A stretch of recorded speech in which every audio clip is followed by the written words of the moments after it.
Fresh off consecutive wins over Naperville North and Hinsdale Central, Naperville Central boys bowling returns home to take on the Valley's Co-op.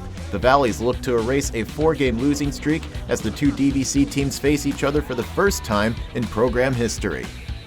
Up for the Valley is Alex Larson, who throws it dead on target but needs some help to tip down the 4-pin. He gets things going with a 203 in Game 1. Rivaling him on the same pair is Josh Newcomb, who rolls it straight at the pocket and gets the strikes going for the Redhawks. He starts his day with a 238. On the next pair is Brandon Blytek from Naperville Central, who makes a mess of lane 17, but with a lot of pin action, he tips down the 6-pin for the strike as part of a 164 score in Game 1. Back to the Valley with Jacob Weber, who throws it way out towards the gutter, but the ball hooks like a boomerang back to the pocket and he secures the strike. He rolls a series of 351.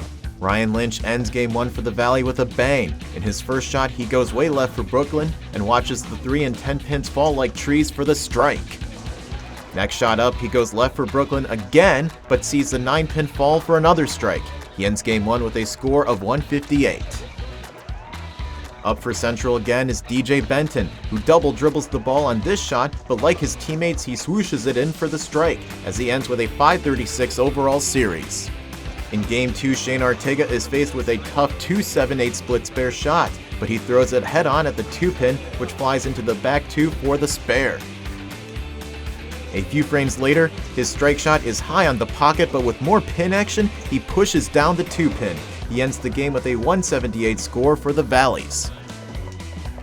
Central's Tommy Creighton-Poth also gets in on the split spare action. Trying to pick up the 210, Creighton-Poth slides the 2-pin and like a basketball, it bounces off the backboard and hits the 10-pin for the conversion. Also joining in on spare action for the Valley is Isaac Greenwood. Lining up to pick the 1-2-4, Greenwood hits it right on the money for another conversion as he ends the day with a 301 series.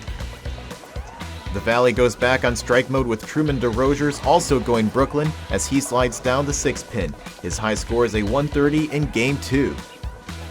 The Redhawks counter with Oliver Gardner having a strong Game 3. He gets 6 in a row, including this strike, to get the senior going. He finishes that game with his best score of 236. Back in the lineup is Nate Taverna, who wastes no time getting reacquainted. This shot from him is also perfectly in the pocket for the strike to get his day rolling. Then a bit later, Taverna again is on target, but the message to kick down the 10-pin is received as he rolls a 619 series to round out his day. Leading the Valley on the day is Alex Larson, who again is on point with this strike as he ends with an overall series of 513. But leading all bowlers on varsity again is Tommy Creighton-Poth. In Game 3, he blazes through all the pins for this strike and gets the warm welcome to the sidelines from his teammates, finishing with a 257. While not on varsity, the highest bowler on the day is freshman Blake Ampman. In Game 1, he starts off with 11 strikes in a row, including these 2 in the 10th frame to set up the 300. Drawing the attention of all of Lyle Lanes, Ampman lines up to secure the perfect game, but the shot is too far in the middle, leaving up 2 pins. He ends Game 1 with a 298. Following 3 games of varsity action, Naperville Central cruises to a dominating 859-pin win over the Valley. The Redhawks traveled to the LaSalle Peru tournament on Saturday, while the Valley returns home to face Glenbar North on Tuesday. It means a lot because all the guys in my family are doing really good, and all the guys over here were.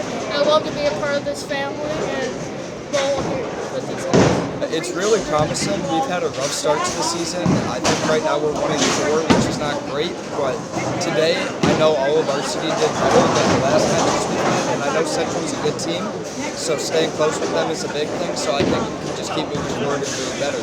I think it shows how resilient we are. We have a tough game, we can bounce back, have those good games. It's good. Just build on that, gonna have bad games here and there.